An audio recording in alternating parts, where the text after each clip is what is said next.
Good afternoon. My name is Amit Singh, and in this class, we are going to deal with a very important topic, that is the continental drift theory. Now, this theory is quite important for the civil services aspirant in two ways. First of all, it will help you to understand the various aspects of geomorphology, which is a branch of geography, deals with the formation of various landforms on the surface of the earth. Secondly, if you scan the past few years papers, you will find that after every 2-3 years we are witnessing one direct question in GS paper 1 civil services main examination. That means there we cannot think of skipping this particular topic or the concept. Now, as per this theory is concerned, this theory is actually forms an attempt to explain the present arrangement of continents and the oceanic basin. Just to make you know about this, let me first draw the world map and then we continue with the theory.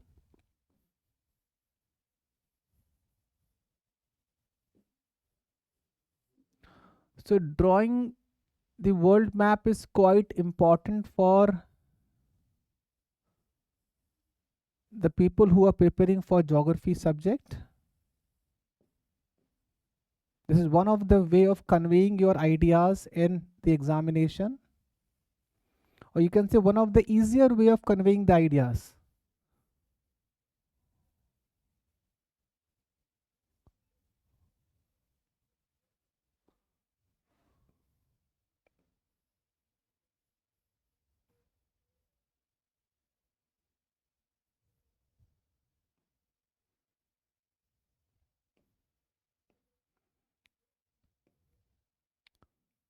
Since we are talking about the continents and the oceanic basin, so we should have the map in front of us just to explain the theory, the continental drift theory.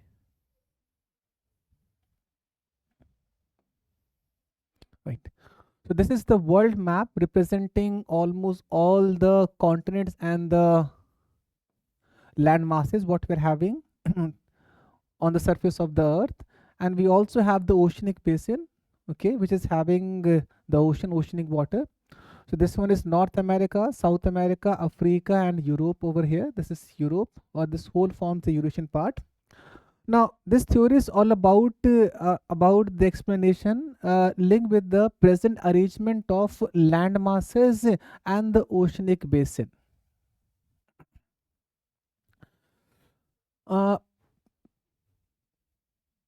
The earliest attempt was made in the year, if you talk about when this theory started evolving, so the earliest attempt was made in the mid of 16th century by Abraham Ortelius,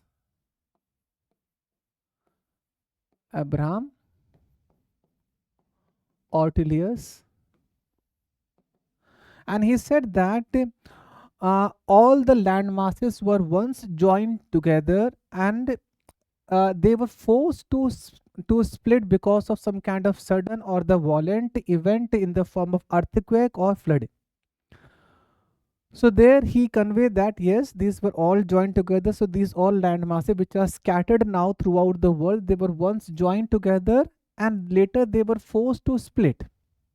Okay, and now they are in the present location. Actually, this person was a cartographer who studies the maps.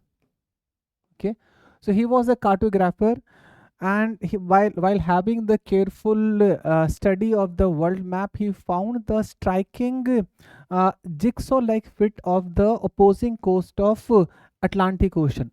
This forms the opposing coast of Atlantic Ocean. He found a lot of similarity and said that if we bring them closer to each other, adjacent to each other, it can lead to some kind of jigsaw like fit. Okay, it is having some kind of perfect fitting with each other. This is what been explained by Abraham Ortelius in the mid of 16th century.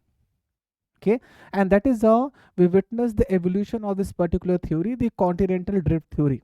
Okay, The same view was presented by another scholar in the mid of 19th century, around 1858, and the scholar was Antonio Snyder Pellegrini. So he was a French scholar, French geologist,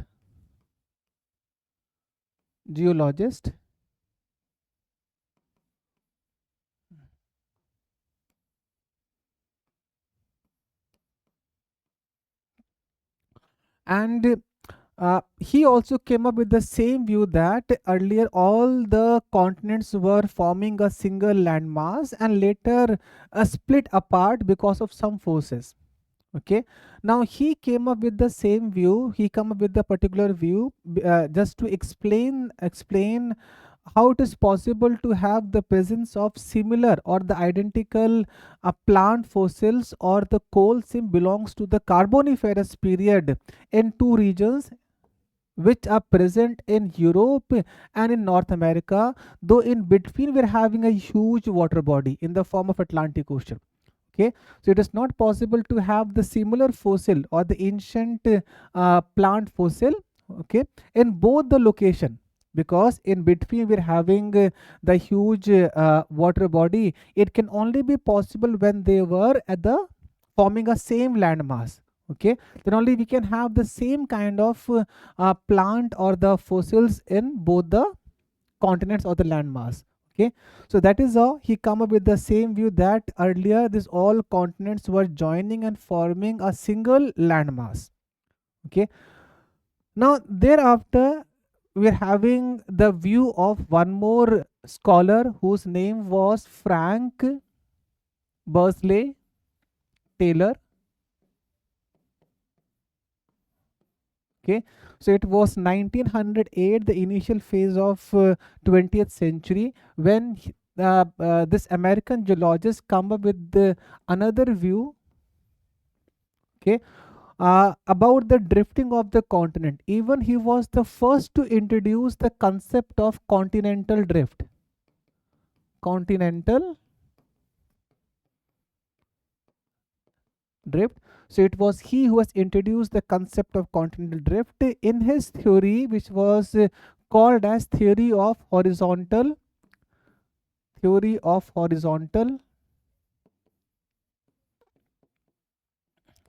displacement displacement of continents or crust.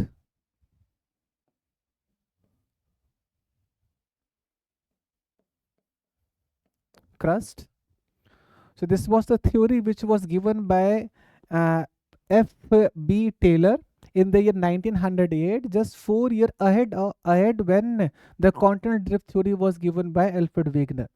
Now he came up with this concept or with this view while explaining the north, south, and east, west creation of tertiary period mountains. Okay, so there he was more confused how we're having this kind of alignment of tertiary period mountain chain, like we're having Andes over Rockies over here, Rockies and Andes. Andes, it's a longest mountain chain, forms a part of South America. Andes and Rockies, and also Alpine. Alpine is over here in European region, and Himalayas.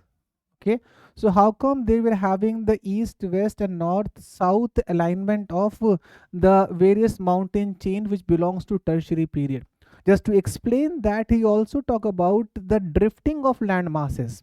Okay, so according to him, because of the drifting of the land masses, they were having the creation of tertiary period mountain chain or the mountain ranges. Okay, so he said that could be possible. It is because of the westward movement of this North America and South America. They were having the emergence of Rockies and Andes. In the same way, this Laurasia would have traveled towards the equator, led to the led to the formation of these Himalayas, and that is how there these views actually emerged up, and in that way we're having the slow evolution of the theory, the continental drift theory. Now later on, these all views get compiled under the concept or the theory which is going to be given by, postulated by Alfred Wegener in 1912. So now, so we getting into that particular period. Okay. So after 1908, now we're having 1912. Okay. So it was this year when this theory came into being. This theory was given by a famous uh, climatologist or meteorologist, Alfred Wegener. Remember this part? This person was Wegener. Now this person was a meteorologist, or you can say climatologist.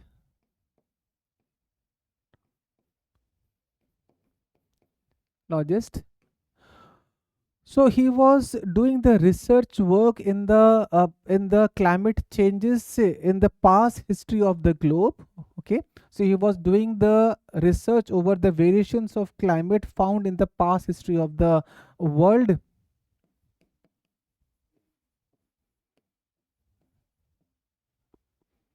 Change, and doing so, there were few questions which has puzzled him. So he was, while doing the research over the climate changes in the past history of the world, he got puzzled with few questions, and these questions were,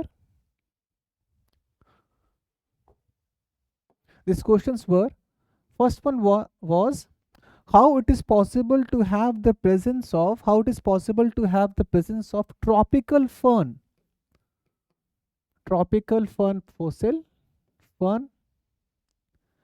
in the regions of temperate and frigid climatical zone. That means he found the tropical fern in the temperate and the freezing zone, which should not be there. So he found the tropical fern in the region of Paris, London, Germany, and even in Greenland, which is having more colder climate. So it is not possible to have the same type of vegetation in these all locations. Okay, right? So he found the tropical fossil, which used to grow in the warmer conditions, in the warmer climatical region. It should not be present in the cooler or the colder region, but he found the fossil in Germany, France, London, and even in Greenland. Okay, so he was more puzzled how it is possible to have the presence of tropical fossil in this all cool regions or the cold regions. Now second question where he got puzzled was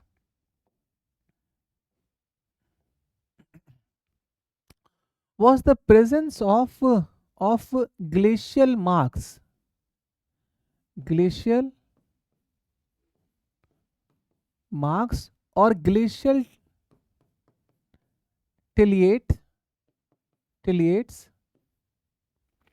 in the warmer region, which is not, if you go with the present scenario, of course, there we don't have the presence of any glaciers, but over there he found a number of glacial marks. For example, he found the glacial marks or the glacial debris. Tell, it stands for the glacial remains. Okay, so he found the glacial debris in the equatorial region of Brazil and Congo basin. Okay, which is having the warmer condition, so there is no chance having the formation of glaciers. Congo basin. And he also found the glacial marks in peninsular India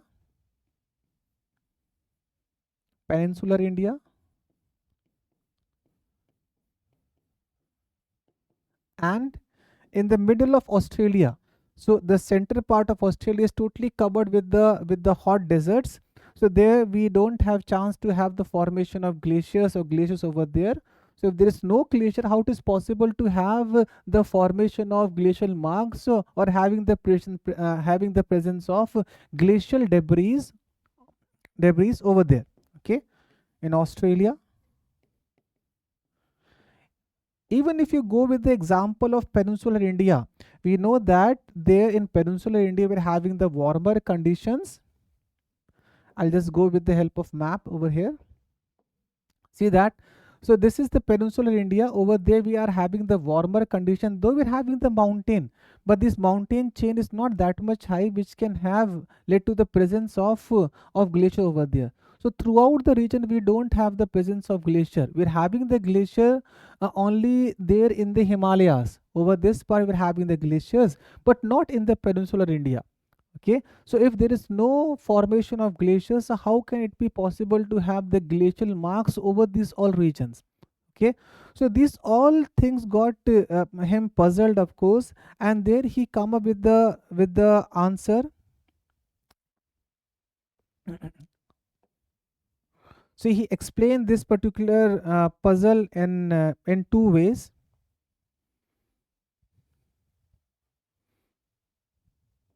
First one was, so how he simply tried to solve out this particular puzzle.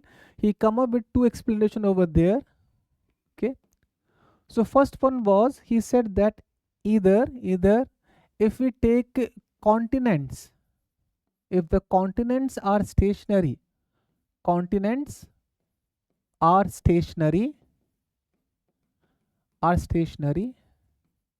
then heat zones or the climate zones are shifting, or these zones are shifting.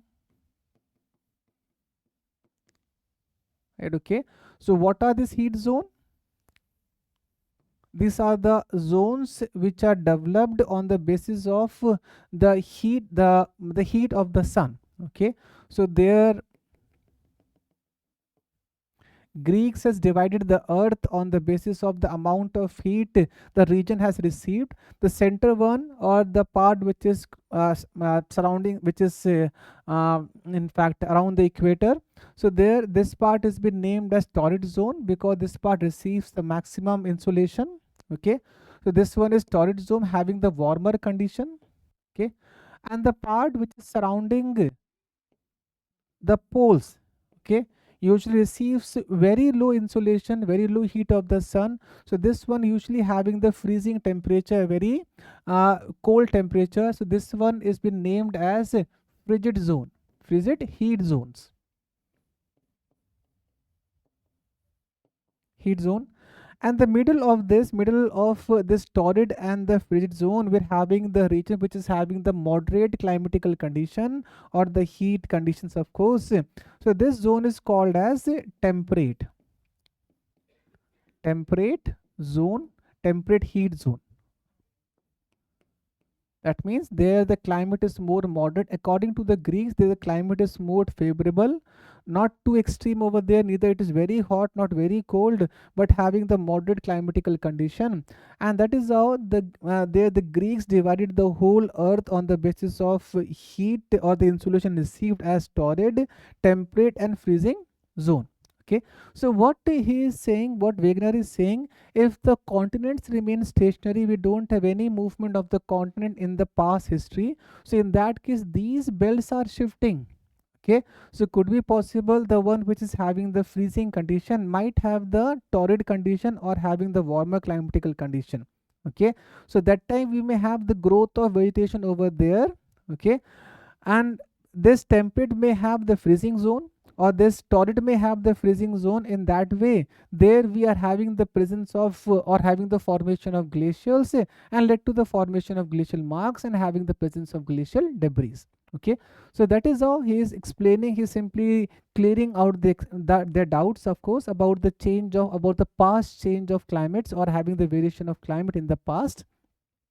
So he said that either we're having the stationary continents and shifting climatical zones, or he said that we're having stationary heat zones are stationary,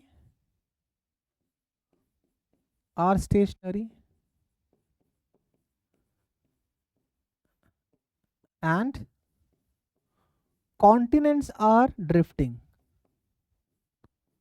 are drifting, are moving. Okay, so there he is having two conditions. Either first one, continents are stationary, heat zones are shifting, or heat zones are stationary, continents are drifting. Okay, he further in fact continue with this conclusion that since these heat zones are managed by the heat of the sun, so shifting of these heat zones are not possible, it cannot be explained. Okay, so he has taken that these heat zones are fixed, we cannot have the shifting of this heat zone because it is managed by the heat of the sun, which is more or less fixed, so we cannot have the shifting of this zone. So there we are having the drifting of the continents. So he rejected the first statement and simply continue with the second one, that heat zones are fixed but the continents are drifting. Okay, so now he come up with the conclusion with the in fact explanation what he has said. So there the continents are drifting.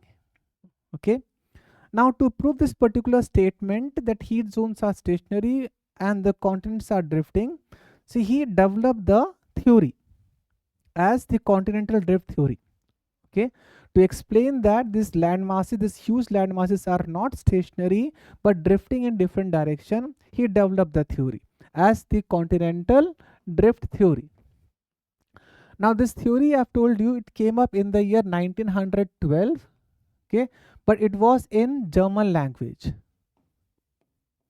So initially this theory, though it was a very important theory, later become the base of the study of geomorphology, but initially it does not get much mileage.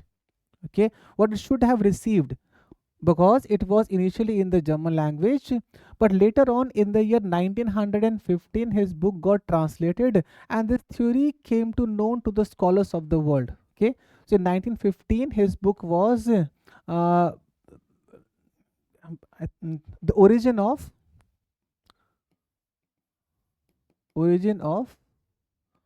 continents and ocean basin. So this book which is containing this theory got translated into English language, and that is how this theory known to the whole world, the scholars of the whole world. Okay, and thereafter this theory got mileage and people of the world, the scholars of the world came to know about the theory which was given by Alfred Wegener, and this theory is the continental drift theory. Now he further developed his theory. After having this particular conclusion, he developed this theory, explained the theory. How? Now he said that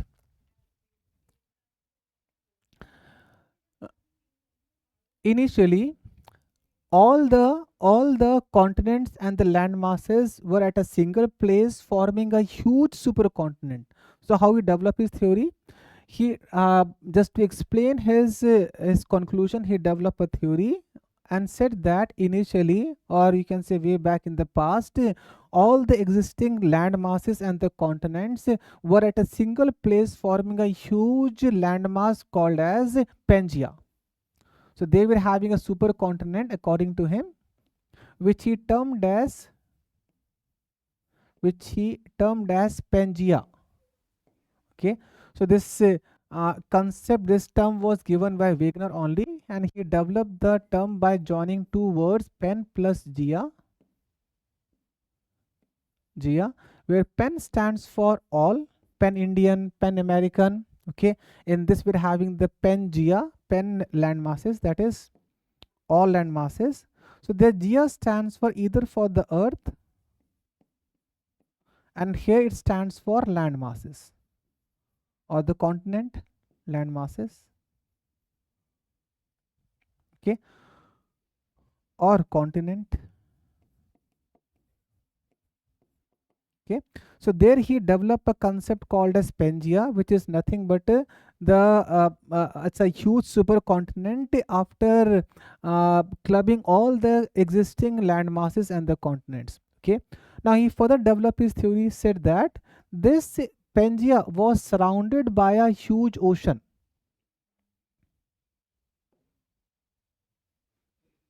This Pangea was surrounded by a huge ocean, a super ocean, which he termed as Penthalassa. Okay, right? So it is also the combination of pen plus thalassa. where pen stands for all and thalassa stands for ocean or sea. Okay, so it is representing a water body. So here he said that initially they were having a supercontinent which was surrounded by a super ocean which he termed as Pangaea and Penthalassa. Now he said that around 200 million years from now ago, what happened? This Pangaea start breaking out. Okay, this Pangaea broke out initially into two parts. So what he said that Pangaea around 200 billion years from now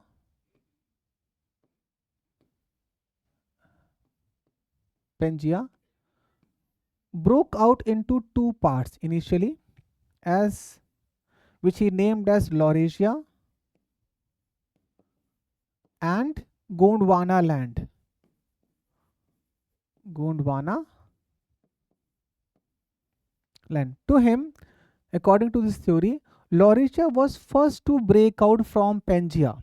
Okay, and this Pangaea moved towards northwest direction and broke down further and led to the formation of northernly arranged continents. Okay, so from this Laurasia further broke out into more smaller pieces and led to the formation of northernly arranged continent as North America,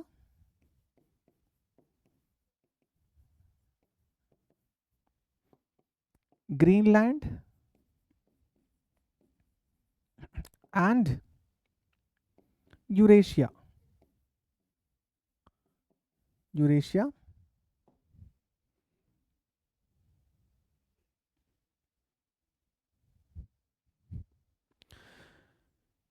He said that later Gondwana also break down, okay, into more smaller pieces, more smaller parts, and which now been arranged in the form of southerly arranged continents and land masses, which we are knowing as South America, okay, Africa, starting from the west, Africa. Next one is Madagascar, a huge island adjacent to Africa, Madagascar. Then comes Indian subcontinent. Thereafter we're having Australia, also curved out from Gondwana land, Australia. And the last one, the remnant one, is Antarctica. Right? So that is how we're having the formation of these all continents. We're having Laurasia, Gondwana. Initially, we're having the breaking of Pangaea into Laurasia and Gondwana land. From Laurasia, we're having North America, Greenland, and Eurasia. And from Gondwana, we're having these all land masses which curved out from this particular landmass. That is Gondwana land. They were having Indian subcontinent. So this part also curved out, also came out from Gondwana land only. Okay, so people usually think that since currently we forms a part of Eurasia or Asia, okay, so could it be possible even Indian subcontinent was also forms a part of Laurasia, in fact. Okay, but it is not so. Actually, Eurasia moved out earlier. We can say it is from this Laurasia. Okay, and in case of Indian subcontinent, it curved out from Gondwana land and later moved towards the northeast direction, and now it is simply hitting the land mass of Eurasia and becoming the part of Asia or Eurasia. Okay, right? So it actually curved out from Gondwana land. Now that is how he come up with this particular theory. Now we go with the second part of this theory. I've told you initially they are asking for the explanation of the theory. The second part what we're having is of course the evidences which has been given by the Wegener. Evidences. Okay. Now to prove his theory, he come up with a number of evidences. Some of this actually evolved with the evolution of the theory or the concept. Okay, so I have told you in mid 16th century we have the evolution of a concept called as jigsaw fit. Okay, that is the exact fitting of the coastline of Americas and Africa and Europe. Okay, so they were having the exact fitting of the coastline. So that is how, and in fact, if you go with the mid 18th century, so they were having Antonio SP, which talks about the drifting. The concept of drifting was given by Antonio Snyder Pellegrini in 18th century, and that is how he collected all the attributes or the evidences or the views which was given by the various scholars in future, and he developed a number of evidences. Okay, now the evidences which was provided by Alfred Wegener can be grouped into 3 or 4 parts. Okay, first evidence, first group of evidence we put under the category of paleontological evidences. It talks about the distribution of similar type of fossils of flora and fauna. That means these flora fauna found in different land masses or the continents. Okay, second one is we're having geological evidences.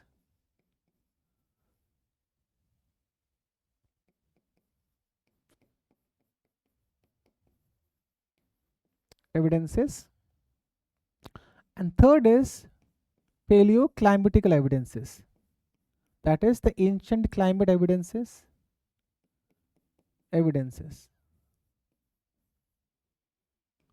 So let us go with the first one, that is the paleontological evidence. Now, Wegener said that there are a number of you can say evidence, a number of fossils which are found in different land masses of different continents, even though in between that we're having a huge ocean present. Like he said that he made a map over there.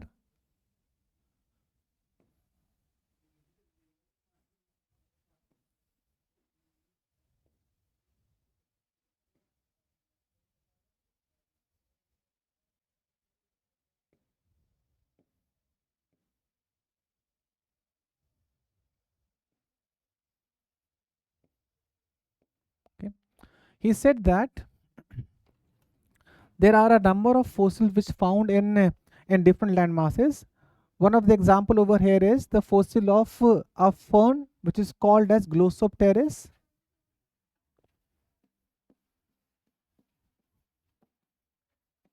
Okay, it's a type of fern, okay, which found in a number of land masses, number of continents, like in South America, Africa, India, Antarctica, and in Australia. So this forms a region of the presence of the fossil of this fern, this vegetation called as Glossopteris, ancient vegetation.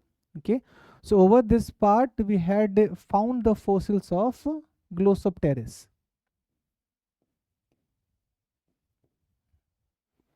Second, there he found the fossil of Cynognathus, which is a huge land dwelling reptile found in Brazil and Congo basin. So they were having the region which is having the presence of fossils of this huge reptile called as Cynognathus. It is a land dwelling reptile.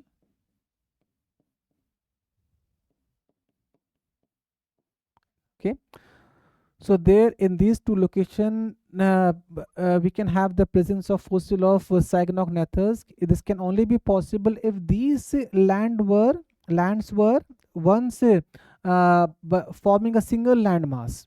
Okay, now third evidence what which Wegener has given to us was that of Lystrosaurus. It is also a land dwelling reptile.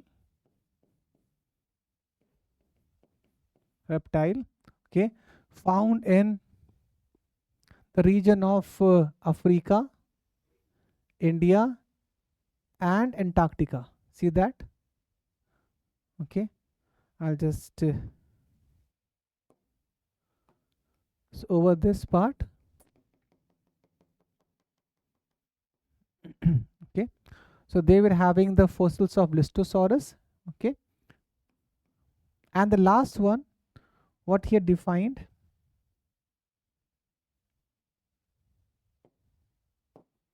the fossils of Mesosaurus. Mesosaurus. It is a freshwater, or it was a freshwater reptile found in South America and South Africa. So over this part, he found the fossils of Mesosaurus. Okay, right? So this kind of segregation of the fossils of these all big huge animals, and of course that of the flora over here, the ancient flora, that is Glossopteris, can only be possible when in the past these all were at a single place forming a huge landmass. Okay, now we go with the second evidence, which was given by Alfred Wegener to prove his theory, the continental drift. This is the second one, geological evidences. Okay, in this he include, they were having a number of mountain chains. First one is mountain chain or belt, which found in a number of land masses. Second one is the similar ancient rocks found in different coastlines. Next one is, he also found the glacial marks. Fourth one is given the evidence of placer sediment, placer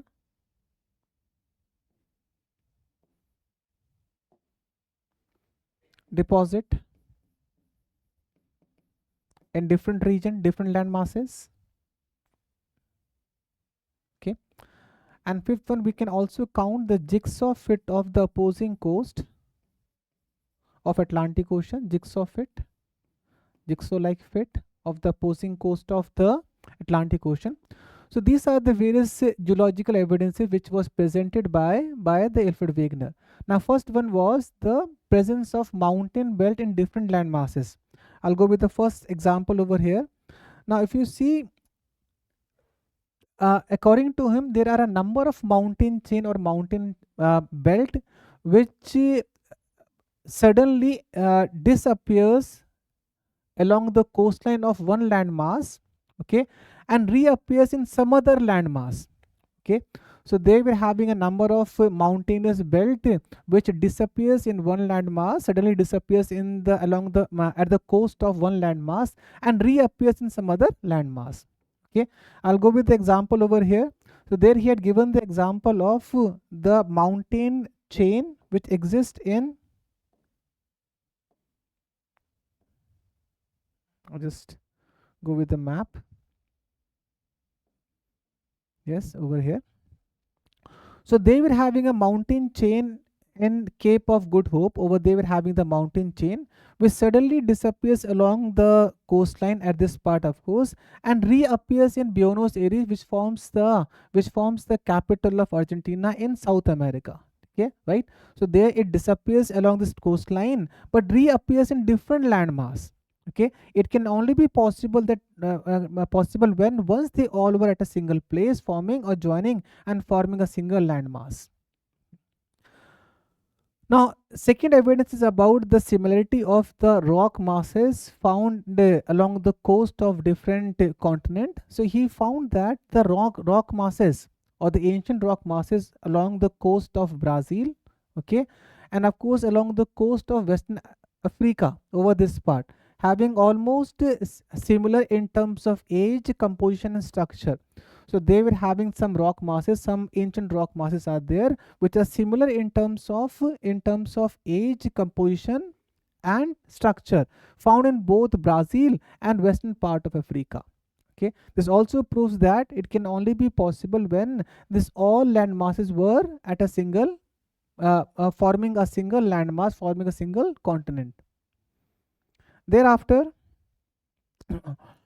there he also talked about the presence of gold placer.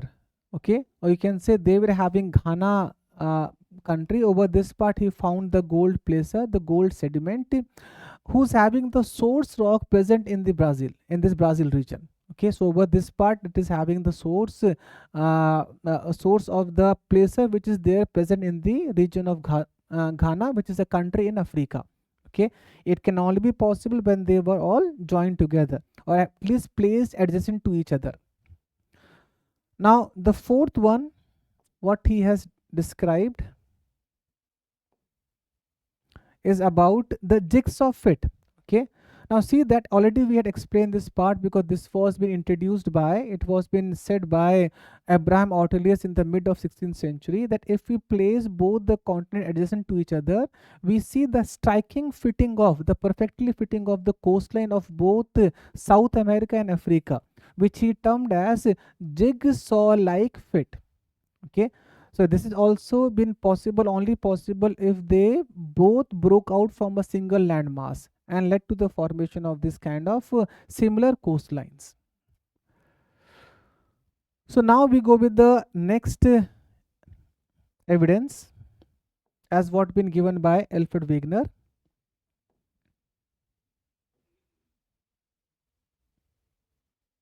Okay, so this already we had covered the glacial marks. Okay, right, he said that uh, there he found the glacial marks in the equatorial region of Brazil and Congo basin, along with that having the marks in the peninsular India, Australia, that is the desert part of Australia, and in Antarctica. So this can only be possible, he said that can only be possible if they were witnessing, they were having the same glacial history. Okay, right, so these marks belong to the same age, which can only be possible if they're having the same glacial history, and this can only be possible if they all were at a similar place, having the similar type of climatical condition. Okay, right, so in this way he proved that yes, once they were at a same place, a single place, closer to each other, and they all had witnessed the glacial age, and that is how they are now having the similar type of glacial marks and glacial remains in all these land masses or the continents. So now we go with the last one. So third evidence what he had given is of course the paleo or the ancient climatic condition. Now if you go with the map, the world map of if you go with the world map, and in this if you see the region closer to the pole, this part, sorry, okay, the region closer to the pole, this part is having tundra type of climate, tundra climatical condition. Tundra climatical region is the region which is free from any kind of vegetation because the ground remained permafrost or they are covered with the ice sheet, so it is not allowing to have the growth of vegetation over there. Okay, but there he found some good reserves of coal over that part. Okay, so this area is having some good reserves of coal. This can only be possible when there is growth of trees or forest over there. So without wood we cannot have the formation of coal. Okay, and this wood can only be grow when there is some warmer condition, warmer period is there. So that time we're having the growth of forest, which later been submerged under the sediment, of course, over there, and under the strong pressure and heat, this is now changed into the coal. Okay, right? So what he want to convey that over this part, they were having the change of climatical condition, which has earlier led to the formation of forest, which under the strong heat and strong pressure and heat led to the formation of coal, and that is how over this part we're having the coal reserve. Okay, so that is how we try to explain as to provide the evidence linked with the paleoclimatical condition, talks about the climatical change. Okay, and this change can only be possible when we are having the drifting or the shifting of land masses. Okay, right? That means this part were earlier somewhere there in warmer region, that is the torrid region, or somewhat in the temperate region. That time we had witnessed the growth of woods or the forest over there, which moved under the sediment, led to the formation of coal. Okay, right? So that is how he has tried to prove what he has said, that these continents are not stationary but drifting in different direction. Now, so these are some of the valid evidences which can be seen, which are present throughout the world even now also. But what happened? The time he had given the theory, so most of the scholars at that time, or the contemporary scholars, had rejected the theory which was given by Alfred Wegener, and even he was declared a crank mental person who is simply collecting only those data which are suitable for proving his theory. Okay, so that is how he simply declared crank, and he died in the year 1930 in Greenland in search of the evidences to prove his theory. So what happened? Initially, this theory was rejected by the scholars of the world. The reason here is why this theory got rejected, having even very good evidences which can simply prove his theory. The reason was that he failed to explain that how it is possible to have the drifting of these continents, or you can say he failed to explain the mechanism linked with the drifting of these huge land masses, or the force which are applied to drift these land masses. Okay, and that is how the scholars has rejected the theory. But what happened? This theory re-emerged in 1960s. Even though initially this theory was rejected, but this theory re-emerged in 1960s in the form of sea floor spreading theory, and the most important one, the plate tectonic theory. It is these two theories which has proved what actually been said by the Alfred Wegener under the theory, the continental drift theory. And that is how after these theory, this continental drift theory got proved and become the base for, or the fundamental for, the study of the geomorphology linked with the formation of various landforms. So now it is very much clear that this all land masses are not stationary but drifting, moving in different direction. So with this, I just want to end my lecture, hoping that you all have able to understood this particular theory. So without that, we cannot go further to have the explanation linked with the formation of various land masses to explain the various concepts of geomorphology. So thank you so much for your time.